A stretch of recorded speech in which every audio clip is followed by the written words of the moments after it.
মার্কিন জাতীয় গোয়েন্দা পরিচালকের কার্যালয় ২০২৫ সালের বার্ষিক হুমকি মূল্যায়ন প্রতিবেদন প্রকাশ করেছে, যেখানে চীনকে যুক্তরাষ্ট্রের অন্যতম প্রধান হুমকি হিসেবে চিহ্নিত করা হয়েছে।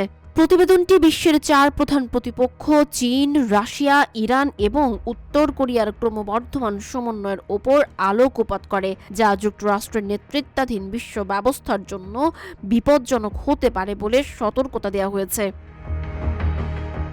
প্রতিবেদনে চীনকে মার্কিন স্বার্থের জন্য বিশ্বের সবচেয়ে বড় হুমকি সৃষ্টি করতে সক্ষম দেশ হিসেবে উল্লেখ করা হয়েছে।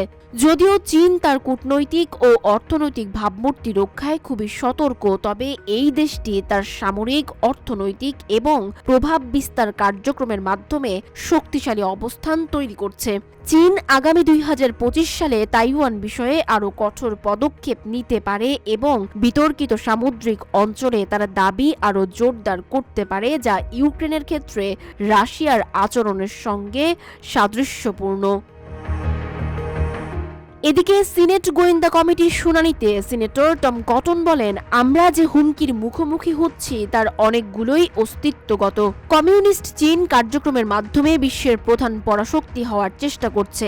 একই দিনে হাউস ইন্টেলিজেন্স কমিটির শুনানিতে জাতীয় গোয়েন্দা পরিচালক তুলসি গ্যাবার্ড এবং সিআইএ ডিরেক্টর জন র্যাটক্লিফ উপস্থিত ছিলেন। তারা নিশ্চিত করেছেন যে গ্রুপ চ্যাটে কোনো গোপনীয় তথ্য শেয়ার করা হয়নি, তবে ডেমোক্র্যাট সদস্যরা এসব তথ্যের গোপনীয়তার বিষয়ে প্রশ্ন তুলেছেন।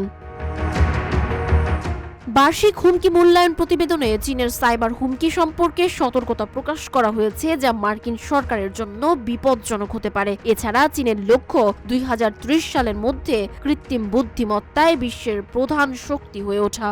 রাশিয়া, ইরান এবং উত্তর কোরিয়া একে অপরকে সমর্থন করছে, বিশেষত ইউক্রেন সংঘাতের প্রেক্ষাপটে। চীন রাশিয়াকে সামরিক এবং নিরাপত্তা সহায়তা প্রদান করছে, ইরান ড্রোন সরবরাহ করছে এবং উত্তর কোরিয়া রাশিয়াকে গোলাবারুদ ও ক্ষেপণাস্ত্র পাঠাচ্ছে।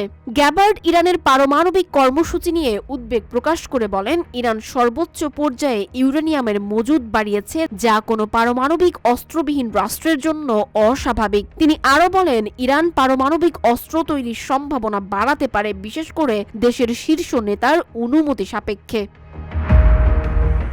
অন্যদিকে প্রতিবেদনটি জিহাদি হুমকির বিষয়টিও তুলে ধরেছে। নিউ ইয়ার্স ইভে নিউ আর্লিন্সে আইএসআইএস দ্বারা অনুপ্রাণিত একটি হামলায় ১৫ জন নিহত হয়েছিল, যা জিহাদি হুমকির বৃদ্ধির সঙ্গতি প্রমাণ করে। সানজিদা আফরিন, সোনিয়া, রূপালী, বাংলাদেশ।